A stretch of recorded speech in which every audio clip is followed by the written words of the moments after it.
ये राज जो है वो सायली को पता चल ही जाएगा। और जैसे काका को छोड़कर काकी चली गई है, कहीं मेरी सायली मुझे छोड़कर ना चली जाए, इसी वजह से सचिन ने अपने बचपन का वो राज सायली को बताया है। जी हाँ, आप सबको देखने को मिलेगा उड़ने की आशा सीरियल में कि सचिन ने सारा का सारा राज जो है वो अपने बचपन का सायली के सामने खोल कर रख दिया है कि किस वजह से सचिन से उसकी बाबा की बाई को इतनी ज़्यादा नफ़रत करती है और किस राज को छुपाने की कोशिश अभी तक सचिन कर रहा था और किस राज की वजह से रंजीत उसका फ़ायदा उठा रहा था। ये सारा सच जो है बताया है, लेकिन सायली को अभी भी लग रहा है कि सचिन ने पूरा सच जो है वो नहीं बताया है। तो आपको देखने को मिलेगा कि सचिन सायली को कहता है कि आज मैं तुझे वो बात बताता है जिसकी वजह से तुझे ऐसा लग रहा था कि मैं तुझसे कोई बात छुपा रहा है। तो वो अपने बचपन की बात बताता है कि बाबा की बाई को मुझे आजी के पास छोड़ आई थी और मैं वहाँ अपनी माँ के लिए, अपनी आई के लिए तरस रहा था, परिवार के लिए तरस रहा था और मैं बड़ी मुश्किल से 5-6 साल वहाँ पर रहा। और उसके बाद जब मैं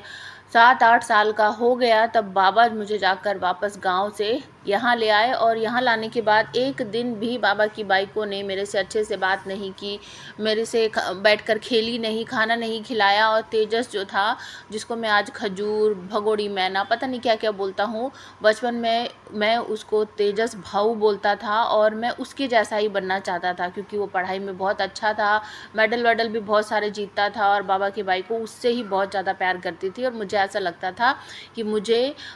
इन्हीं के जैसा बनना है, तभी तो बाबा की बाई को मुझसे प्यार करेगी। मैं आई आई करके उसके पास जाता था ना तो वो मुझे ऐसे दूर झटक के मारती थी कि मैं उसका कोई दुश्मन हूँ। अब मैं इतने दिनों तक गांव में रहा था तो मेरी आदतें, मेरा बोलने का तरीका, मेरे चलने की चाल ढाल सब कुछ थोड़ी सी बदल गई थी, गाँव जैसी हो गई थी। और जब हम दोनों स्कूल में जाते थे तो वहाँ पर भी मेरी किसी से बनती नहीं थी, मेरी किसी से दोस्ती नहीं होती थी और पढ़ाई का तो एक भी अक्षर मेरे भेजे में जाता ही नहीं था। हमेशा मुझे स्कूल में जाकर डांट पड़ती थी, सज़ा मिलती थी।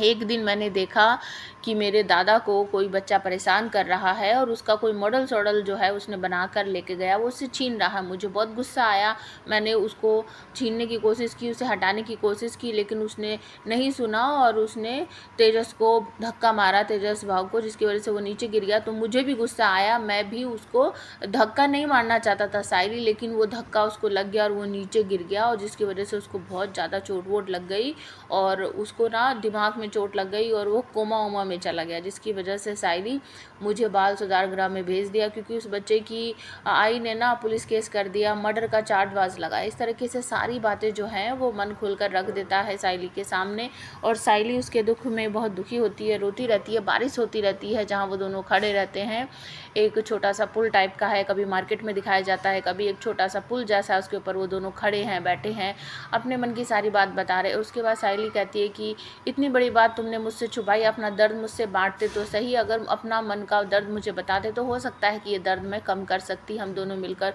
और एक बात तुम अच्छी तरीके से समझ लो, मैं तुमसे बहुत प्यार करती हूँ, जितना प्यार तुम मुझसे करते हो, मैं तुम्हें कभी भी छोड़कर नहीं जाऊँगी। लेकिन सचिन, मुझे ऐसा लग रहा है कि अभी भी कोई बात है जो तुम मुझसे छुपा रहे हो, सारा सच तुमने मुझे नहीं बताया है।